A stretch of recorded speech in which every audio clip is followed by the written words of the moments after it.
빌리몬의 핵심 줄거리에 대해서 오늘 짧게 보겠습니다. 왜냐하면 우리 또 기도학교 수련회가 수련 예배가 있기 때문에 간략하게 요약적으로 보도록 하겠습니다. 먼저 저자는 바울이 직접 기록했다고 그랬고요. 두기고 편으로 전달했는데 그때 오네시모와 같이 갔습니다. 배경을 보시기는 기록 연대는 빌레몬스는 옥중 서신이죠. 에베소, 빌립보서, 골로새서, 빌레몬스 옥중 서신이잖아요. 말씀드렸다시피 로마의 1차 투옥 중에 있을 때 그때 60년에서 63년경 되겠습니다. 기록 장소는 당연히 로마 감옥이고요. 수신자는 빌레몬입니다. 빌레몬의 뜻은 애정이 있는 사람, 그런 뜻입니다. 사랑이 많으신 분, 이런 뜻이라는 말이죠. 설명되었듯이 골로새 교회의 지도자였고요. 그 아내와 아들의 이름까지 기록이 되어 있을 만큼 이 가족 전체가 사실은 굉장히 교회에서 활동적으로 섬겼던 분들입니다. 아내는 아비야, 아들은 아키포, 다 교회 지도자로 나타나 있습니다. 그리고 골로새 교회는 시작 자체가 빌리몬의 집에서 시작했다고 알려져 있습니다. 어떻게 그러면 회심하게 되었는가? 알 수 없습니다. 그러나 분명한 사실은 에베소에서 3차 전도여행 때 에베소에서 이 바울을 만났을 것이고 거기에서 개종하게 되었을 것이다 라고 추측합니다. 세 번째 주제는 그리스도를 통한 형제의 사랑과 용서를 말하고 있습니다. 그리스도를 닮은 우리가 성도들은 사랑과 용서를 함으로 말미암아 어떻게 됩니까? 종과 주인의 신분이 형제의 신분으로 변화되는 것을 보여주고 있는 것입니다. 사실 여러분 이거는 상상할 수 없는 겁니다. 1세기 사회에서 이 종과 주인이 그리스도 안에서 하나의 동력자가 된다, 형제가 된다. 이거는 있을 수 없는 일입니다. 그래서 그리스도의 복음이라는 것이 엄청난 그런 혁명적인 생각들을 갖고 있는 것입니다. 지금도 사실은 마찬가지입니다. 두 번째는 용서에 대한 주제가 있는 것이죠. 용서. 빌레몬 입장에서 종을 용서한다 쉬운 일이 아니지요. 그러나 바울의 공고를 통해서 실제로 빌레몬은 오네시모를 용서했고요. 2세기 교부 중에 이그나티우스라는 분이 있는데 그 이그나티우스의 글에 의하면 이 오네시모가 후에 에베소 교회의 지도자가 되었다라는 기록이 남아 있습니다. 그렇기 때문에 빌레몬이 바울의 서신을 받아들이고 오네시모를 용서했고 아마도 자유인으로 줘서 회복을 시켜줘서 결국 그리스도의 지도자로, 교회의 지도자로 설 수 있지 않았을까라고 우리는 추측하게 되는 것입니다. 세 번째는, 이 주제의 세 번째는 뭐냐면은 이 그리스도의 사랑과 용서가 이 사회를 얼마나 변화시켜 나갈 수 있는가 하는 것도 실제로 보여주는 내용입니다. 그런데 이 내용은 여러분 아시다시피 초대교회가 시작할 때 일어난 일이지만은 우리 한국교회 초대교회가 주의 복음을 받아들였을 때도 똑같이 이런 일이 일어났었습니다. 아시지 않습니까? 수없이 일어났었습니다. 이 빌레몬서를 읽고 감동받은 사람들이 자기 계집종을 또 머슴이나 종들을 다 풀어주고 자유인으로 만들어주고 노비 문서를 찢어버리고 갈 데 없는 사람들 자기 아들, 자기 딸로 수양 딸로 이렇게 삼아주고 하는 그런 일들이 그 서북 지방에서 막 일어났거든요. 또 우리가 너무나 잘 아는 금산교회 얘기도 있지 않습니까?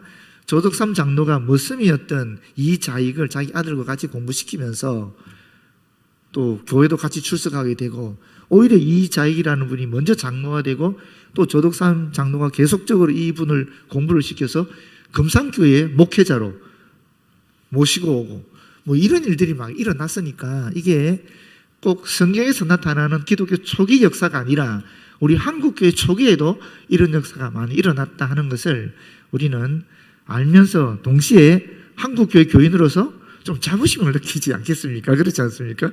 우리나라 역사도 이렇다라고 하니까. 네 번째는 빌레몬서에 나타난 예수 그리스도입니다.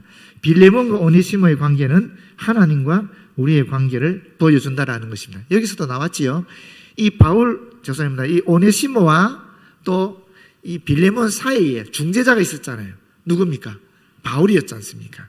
마찬가지로 하나님과 우리 오네시모와 같은 종, 죄의 종이 되었던 우리, 죄를 지었던 우리, 빚진 자 된 우리가 이 예수 그리스도의 중보를 통해서, 중재를 통해서 관계가 회복되는 그런 일을 보여주지 않습니까? 그래서 예수 그리스도는 우리의 중재자이시다 하는 것을 다시 한번 여기서 확인하게 되는 것입니다.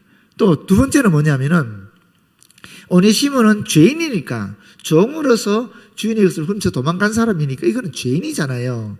두 가지 죄가 있는 거죠. 종의 직분을 버린 것도 있지만은 또 도둑질을 한 것도 있지 않습니까? 이 죄인이 어떻게 오네시모로부터, 죄송합니다, 빌레몬으로부터 용서를 받았습니까? 오네시모가 뭐 한 게 뭐 있어요? 순전히 바울이 중재로 받은 거잖아요. 은혜로 그 죄가 용서 받은 거잖아요. 마찬가지로 우리 또한 정죄를 받아야 마땅함에도 불구하고 은혜로 구원을 얻은 존재다 하는 것을 확인해 주고 있는 것입니다. 이 빌레몬서의 특징은 가장 짧은 서신이고 이 바울 서신 중에서, 그리고 바울이 긴급한 개인적인 부탁 때문에 손수 썼다는 것을 또한 우리는 알게 됩니다. 마지막으로 핵심 구절 보겠습니다. 15절 18절 말씀. 아마 그가 잠시 떠나게 된 것은 너로 하여금 그를 영원히 두게 함이리라. 잠시 떠나게라는 말은 이혼할 때 사용하는 단어입니다. 다시 말하면 오네시모가 빌레몬을 떠날 때는 다시는 보지 않을 생각으로 떠났다라는 것을 나타내고 있고요. 둔다라는 말이 있죠. 이 두게 하는 말도 돈을 받고 영수증을 준다라는 소리입니다. 다시 말하면 되돌려 받는다라는 뜻이 있습니다. 여기 이 15절에 중요한 주어가 있어요. 지금 문장상 주어는 그가 하는 말이죠. 오네시모가 주어가 되겠지만 여기 숨어있는 주제가 있다라는 거예요. 그게 뭐냐? 누구냐? 하나님이라는 것입니다. 왜냐하면 떠나게, 두게 하는 말은 이미 이 하나님을 뒤에 배경으로 깔고 하는 얘기라는 것입니다. 그래서 공동번역은 이 부분을 이렇게 번역하고 있습니다. 그가 잠시 동안 그대에게서 떨어져 있었던 것은 아마 그를 영원히 그대의 사람으로 만드시려는 하나님의 섭리인지도 모릅니다. 이 정말 번역을 제대로 잘한 거예요. 우리 충분히 이해할 수 있도록 이 문장 뒤에 숨어 계시는 하나님의 섭리, 하나님께서 사실은 오네시모를 떠나게 했고 하나님께서 오네시모를 빌레몬에게 영원히 두게 하기 위해서 이와 같은 일들이 일어났다 하는 것을 지금 바울이 이야기하고 있는 것입니다. 이러한 이 하나님의 섭리를 바울이 보고 지금 빌레몬에게 중재하고 있다라고 볼 수도 있는 것입니다. 그래서 이 15절이 아주 중요합니다. 드러나 있는 주어는 그가 하는 오네시모지만은 그러나 실제로 숨어있는 주어는 하나님이시다 하는 것이죠. 우리의 역사도 마찬가지 아닙니까? 우리의 삶도 그러죠. 다 우리에게 일어난 일상들이 사실 우리가 행하고 우리가 판단하고 그러는 것 같지만 실제로는 그 뒤에서 역사하시는 주님의 손길이 있는 것이죠. 그걸 바라볼 때 우리는 하나님의 섭리를 깨닫고 이 땅에서 주님이 원하시는 뜻을 쫓아 살아갈 수 있는 것입니다. 16절 이후로는 종과 같이 대하지 아니고 종 이상으로 곧 사랑받는 형제로 둘 자라. 바울은 오네시모의 참된 회심과 이 변화를 보증하고 있습니다.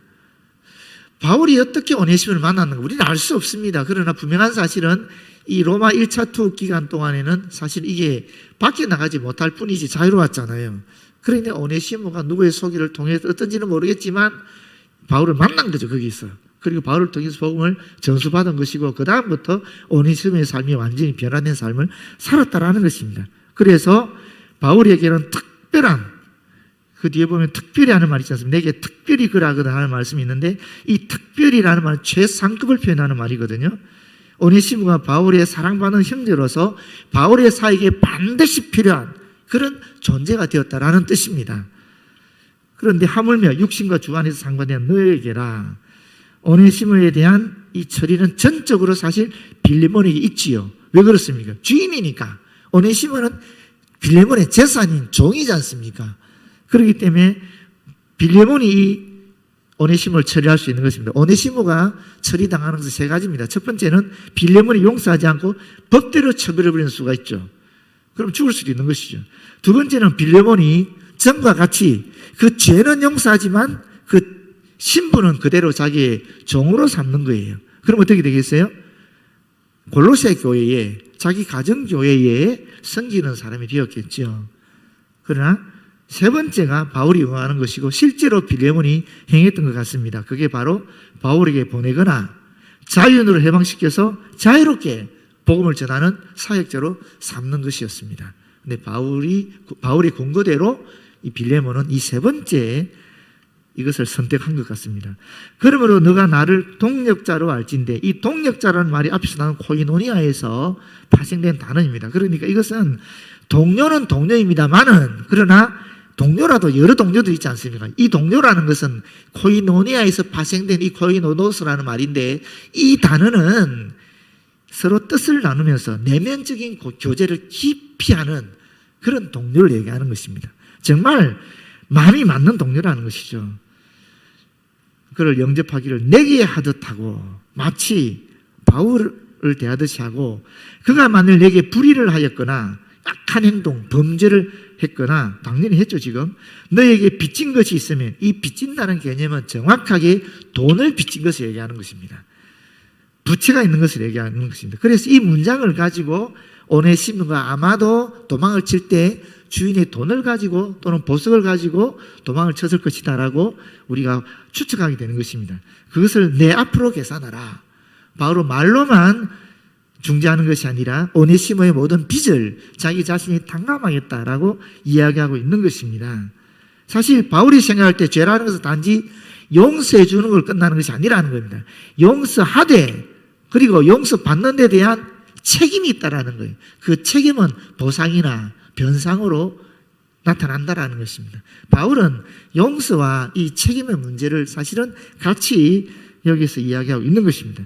여기 보시면 바울은 아무런 잘못이 없음에도 오네시모 대신에 그 변상을 자처하고 있다라는 거죠.